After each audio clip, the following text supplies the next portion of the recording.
Vraiment. Président, bonjour encore. Vous avez un potentiel fantastique. C'est je dirais presque un pays béni par les dieux, dans le sens que vous avez un potentiel économique, vous avez une population jeune et dynamique, vous avez un jeu de cartes avec énormément d'atouts, et c'est au gouvernement et au peuple du Congo de prendre en main et d'arriver à jouer ce jeu le mieux possible. Alors, messieurs Ladésir, nous venons de terminer cet examen de politique commerciale ici à l'OMC, c'est le deuxième jour. Quelle conclusion vous tirez par rapport à cet exercice qui n'est pas facile, je rappelle?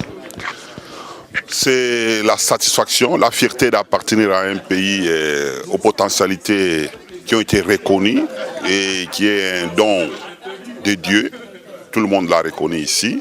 L'examen des politiques commerciales de 2010 à 2016 a démontré que la RDC a fait des progrès qui ont été reconnus par tous les intervenants, les 21 intervenants des différents pays, des différentes puissances, en passant par la ligne de première puissance, la Chine, les États-Unis, et l'Union européenne et beaucoup de pays africains.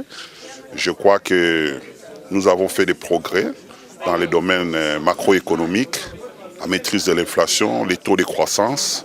Certes, il reste des choses à faire, mais il y a beaucoup d'espoir au vu des potentialités de notre pays qui regorge beaucoup de richesses, comme vous le savez, sur le plan minier, de la forêt, des fleuves, de sa population qui est dynamique et jeune. Et ce qui reste à faire, c'est la lutte contre la corruption, c'est la diversification de notre économie, c'est l'amélioration des infrastructures. Et l'OGEFREM, les ministères des Transports, vont aussi s'atteler. C'est un document, ces recommandations ne doivent pas être prises comme une sorte de point négatif, au contraire, pour améliorer afin en 2022, quand nous viendrons faire l'autre examen des politiques commerciales, nous puissions avoir fait encore des progrès. Félicitations à toute la délégation, félicitations à notre pays pour avoir fait tous ces progrès, et je suis vraiment fier de notre pays qu'en 2022, quand nous viendrons faire l'autre examen des politiques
Balisusu bakomona yo kaka jeune homme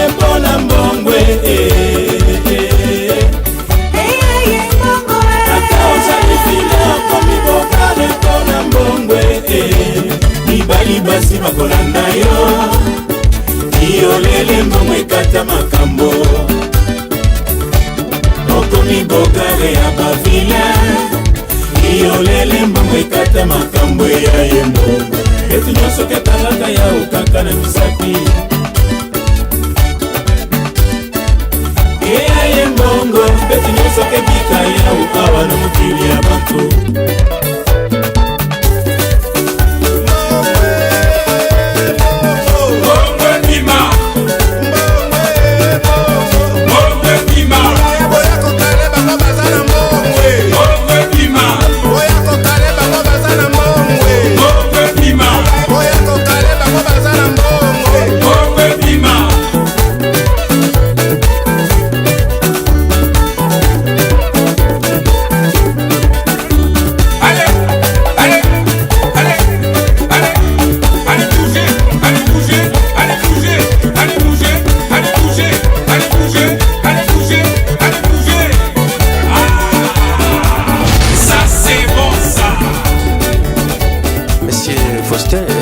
Vous êtes cadre à l'OMC, sans oublier que vous êtes congolais.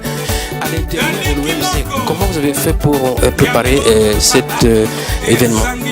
D'abord, tous les pays de l'OMC doivent répondre aux critères de la transparence et de la gouvernance sur la réglementation et la pratique commerciale.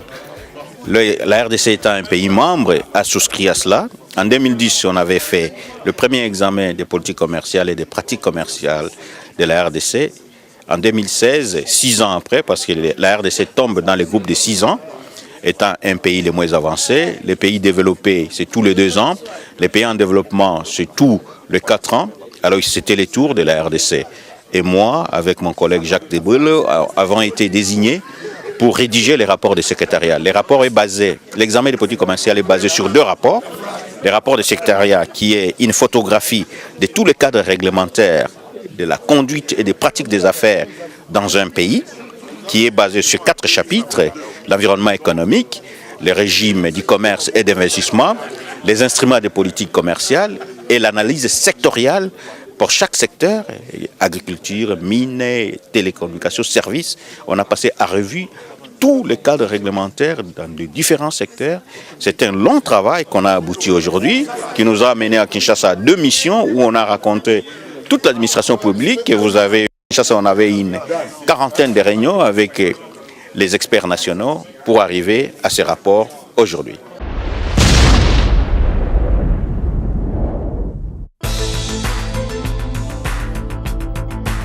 Commercer, c'est ce que l'homme fait depuis la nuit des temps, et cela a très souvent causé des conflits d'intérêts, des affrontements.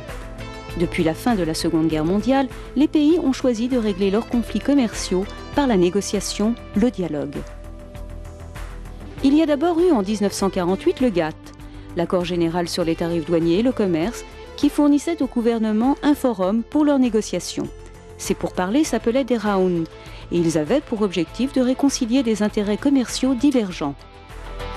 En 1995, les gouvernements ont décidé de créer une véritable organisation qui comptera bientôt 150 gouvernements membres, l'Organisation mondiale du commerce.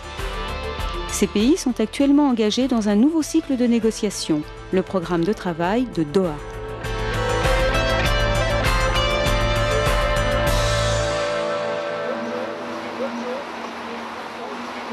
Bonjour madame, je peux vous poser une question? Est-ce que vous savez ce que c'est que l'OMC? Non. Vous savez pas ce que c'est que l'OMC? Non. L'OMC, c'est l'Organisation mondiale du commerce. Et qu'est-ce qu'ils font? Bonne question. Qu'est-ce que fait l'OMC? Ils essaient d'organiser le commerce au niveau des différents pays, au niveau des différents continents. Là, c'est pas très social, c'est plutôt économique, mais pour les grandes multinationales. Aqui no Brasil, tudo que se faz hoje para a Organização Mundial, eu não vi problema nenhum. On essaye d'éviter la mondialisation à outrance, mais on ne peut pas empêcher qu'elle se passe, il faut la faire avec bon sens.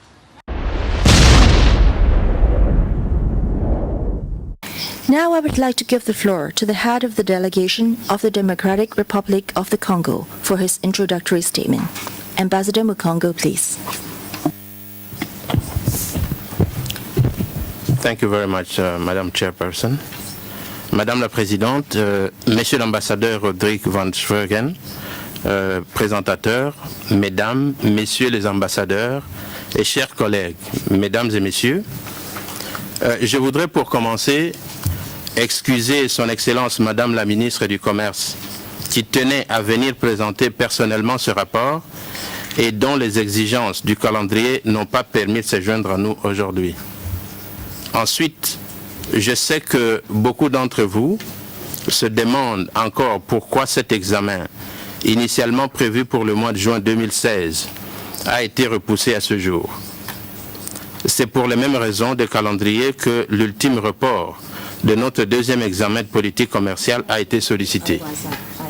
Toutefois, je voudrais rassurer les uns et les autres que mon pays, qui attache une grande importance aux travaux de l'OMC, reste déterminé à mettre en œuvre une politique commerciale performante qui tient compte notamment du développement du commerce mondial et de la concurrence qu'il engendre.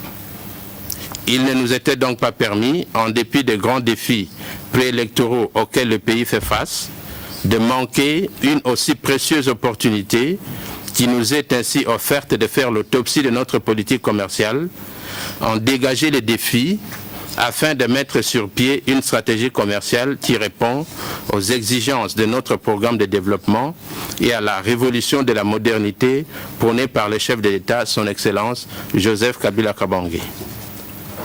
Ceci dit, je voudrais, avant de repasser la parole à Madame la Présidente, pour la remettre à celle qui va faire la présentation d'aujourd'hui, c'est-à-dire Madame le Secrétaire général du ministère du Commerce, qui sera l'orateur du jour, adresser mes vifs remerciements à Madame la Présidente pour les mots aimables à l'égard de mon pays et de la délégation qui nous accompagne. Je remercie également son Excellence, Monsieur l'ambassadeur Rodrigue van Schreven, représentant permanent des Pays-Bas, d'avoir accepté la charge de présenter la politique commerciale de mon pays. Je prie aussi le secrétariat de l'Organisation mondiale du commerce, à travers sa division de l'examen de la politique commerciale, de bien vouloir trouver ici l'expression des sincères remerciements de mon gouvernement pour la franche collaboration dont il a fait montre lors de la phase préparatoire de cet examen. Enfin, mon pays voudrait témoigner sa reconnaissance aux membres de cette organisation pour l'intérêt porté à cet examen, comme en témoigne le nombre de questions écrites et votre participation massive à la session de ce jour, et je vous remercie.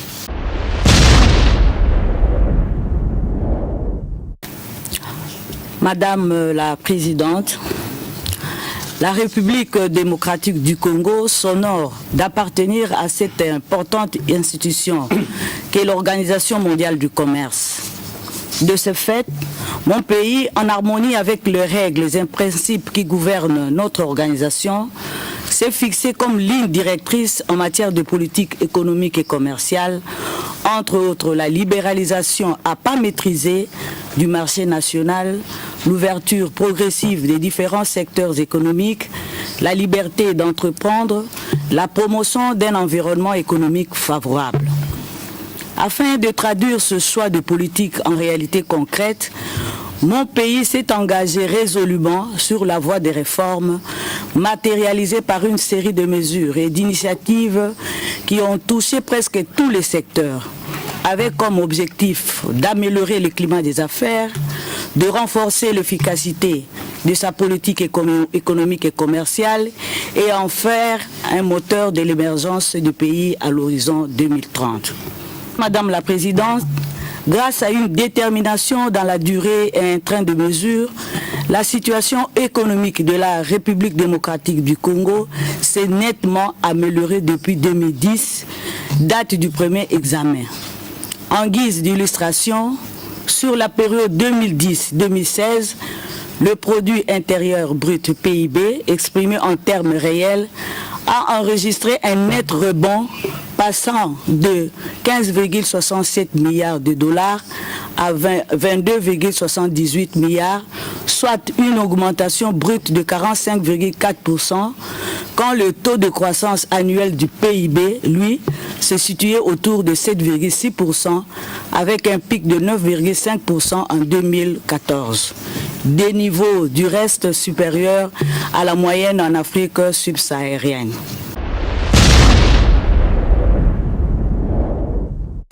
Madame la secrétaire générale, vous venez de présenter le rapport de la politique commerciale de la RDC, ici au siège de l'OMC. Quel est l'essentiel de votre message aujourd'hui?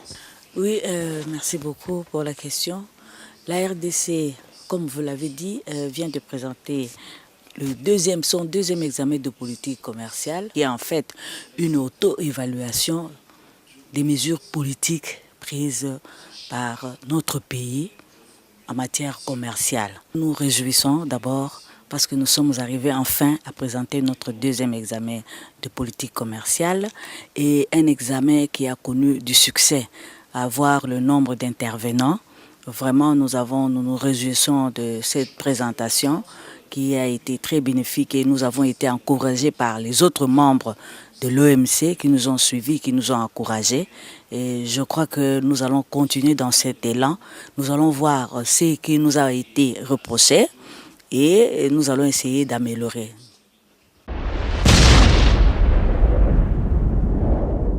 Oui, l'OMC demande chaque fois à un ambassadeur d'être ce qu'on appelle le présentateur. Donc on nous a demandé de faire la présentation parce qu'on a pas mal de contacts avec votre pays.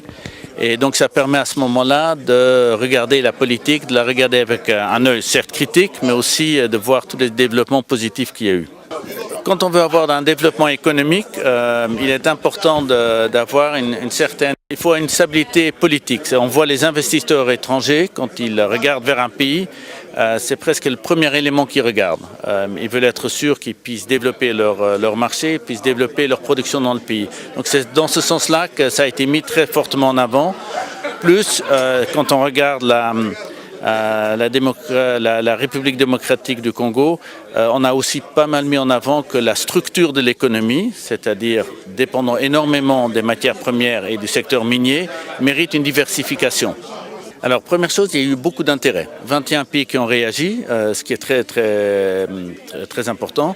Deuxièmement, on a tous noté un potentiel économique important, minier, les fleuves, la population jeune, l'agriculture qui mérite d'être développée et la possibilité de développer le commerce dans la région. Donc il y a un potentiel fort économique. Et troisièmement, qui a été mis en avant, c'est que les structures doivent être adoptées. Il doit y avoir des réformes structurelles. Il faut que la croissance soit inclusive, qu'elle profite à toute la population et qu'on mette en place des structures au niveau douanier, au niveau des réformes. Et ça, Madame la secrétaire générale l'a bien mis en avant. Le gouvernement du Congo s'est engagé à aller de l'avant pour ce qu'on appelle améliorer les conditions pour les affaires, pour les producteurs nationaux, mais également pour attirer les investissements étrangers. Je vais terminer par là. Qu'est-ce que vous avez envie de dire au peuple congolais qui vous regarde, surtout par rapport à la situation actuelle au pays? Ce que j'aimerais dire, c'est ce que j'ai dit aussi mardi, c'est que vous avez un potentiel fantastique. C'est je dirais presque un pays béni par les dieux, dans le sens que vous avez un potentiel économique, vous avez une population jeune et dynamique, vous avez un jeu de cartes avec énormément d'atouts, et c'est au gouvernement et au peuple du Congo de prendre en main et d'arriver à jouer ce jeu le mieux possible.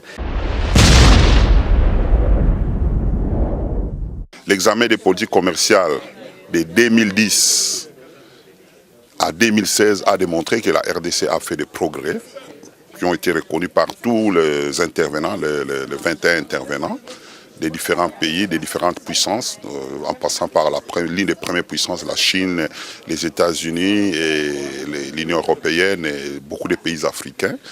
Je crois que nous avons fait des progrès dans les domaines macroéconomiques, la maîtrise de l'inflation, les taux de croissance. Certes, il reste des choses à faire, mais il y a beaucoup d'espoir au vu des potentialités de notre pays qui regorge beaucoup de richesses, comme vous beaucoup, vous le savez, sur le plan minier, de la forêt, des fleuves, de sa population qui est dynamique et jeune. Et ce qui reste à faire, c'est la lutte contre la corruption, c'est la diversification de notre économie, c'est l'amélioration des infrastructures. Et l'OGEFREM, les ministères des Transports, vont aussi s'atteler. La RDC d'abord mérite des félicitations pour l'environnement économique qui, malgré les contextes difficiles, a été mené une croissance de 7%, une maîtrise de l'inflation. Mais les membres ont félicité la RDC, les membres aussi ont relevé les défis qui restent à la RDC, à savoir son économie n'est pas inclusive, elle n'est pas diversifiée. La RDC ne capte pas les chaînes de valeur, elle repose fondamentalement sur un seul secteur minier qui lui donne 85% des ressources. Ça, c'est mauvais parce qu'il peut être affecté par des chocs.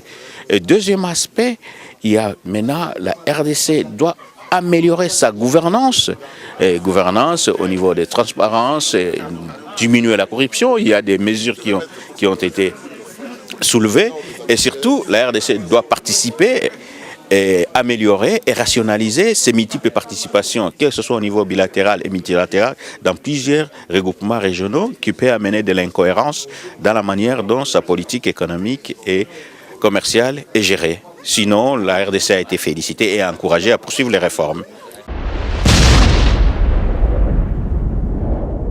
Ça y est, le fameux rapport examen de politique commerciale vient d'être présenté. Je rappelle que vous avez eu à gérer une vingtaine de délégués qui sont venus de Kinshasa. Une trentaine, je dirais. Une trentaine. Non, en fait, c'était le deuxième examen de politique commerciale de la RDC, après le premier examen qui a eu lieu en 2010. Alors, il faut dire que les choses se sont très bien déroulées. D'abord, dans la manière dont les débats ont eu lieu, il y a eu beaucoup de questions, il y a eu beaucoup d'intervenants. La communauté internationale, essentiellement les membres de l'OMC, voulaient comprendre quels étaient les progrès que la RDC avait accomplis depuis le premier examen qui a eu lieu en 2010. Le constat, parce qu'on vient de clôturer, le constat c'est qu'il y a eu énormément d'avancées. Il y a eu énormément d'avancées sur le plan du cadre macroéconomique, il y a eu beaucoup de développement. Et nous pensons que la RDC est en train d'évoluer vers horizon qui lui permettra de se classer parmi les pays émergents à l'horizon 2030. Parce que, comme nous l'avons constaté, et l'ambassadeur des Pays-Bas, M. Rodriguez van Treven, qui a été notre discussant, c'est-à-dire le présentateur de notre rapport, il l'a dit, il y a eu beaucoup d'avancées. Le seul problème que nous avons maintenant, c'est de faire en sorte que nous puissions faire un effort d'ouvrir notre marché commercial aux autres pays du monde et surtout aux membres de l'OMC, de manière à ce que nous puissions traiter d'égal à égal avec eux. Voilà l'essentiel de ce qui s'est passé. Je crois que je peux m'arrêter là pour donner la parole aux autres. Merci beaucoup, Excellence. Je vous en prie. Je crois que nous avons apprécié les interventions de tout le monde. Je crois que la RDC a été félicitée pour le travail abattu. Je ne vais pas revenir sur tout ce que mes prédécesseurs ont déjà dit. Mais nous devons plutôt nous appesantir sur les recommandations et préparer la réunion de 2022. Donc, ce que nous avons déjà réalisé, c'est bien fait. Mais comment nous devons réussir les recommandations qui nous ont été faites? On a relevé que l'économie de la RDC est trop dépendante du secteur minier. Donc on nous a demandé de diversifier notre activité et je crois que dans le cadre, pour ce qui nous concerne, je crois que nous devons intégrer aussi relever que le développement économique n'a pas été inclusif. Vous avez un potentiel fantastique. C'est je dirais presque un pays béni par les dieux, dans le sens que vous avez un potentiel économique, vous avez une population jeune et dynamique, vous avez un jeu de cartes avec énormément d'atouts, et c'est au gouvernement et au peuple du Congo de prendre en main et d'arriver à jouer ce jeu le mieux possible. Mais les éléments sont là pour le développer et je souhaite énormément de succès au Congo qui reste un pays fantastique aussi beaucoup a été souligné. Au niveau tourisme, vous avez un potentiel qui est très intéressant et qui vous fait un pays important en Afrique et attirant.